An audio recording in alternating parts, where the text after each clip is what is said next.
פשוט כולם חולים.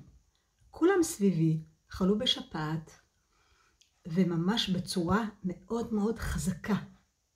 אז האם יש משהו שאת יכולה לעשות במצב הזה?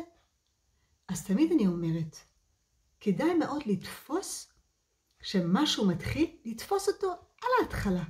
מתחיל טיפה כאב גרון, מתחיל קצת יובש, מתחיל קצת שיעול, את מרגישה אולי קצת כואב לך הגוף, ומתחיל משהו שאת עייפה יותר מהרגיל.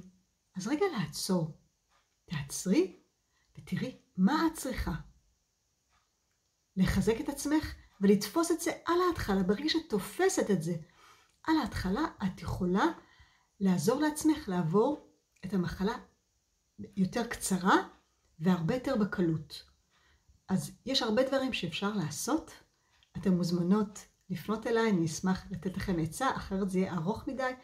יש שמנים אתריים, יש משחות, יש פרחי באך, יש טיפולים, יש המון דברים שאפשר לעשות כדי לעצור את זה. אבל קודם כל, להיות מודעת לזה ולהבין שקורה לך משהו, ומיד להתחיל לטפל. לא משנה במה, עדיף בדברים טבעיים, כי התרופות לא פתרות את הבעיה.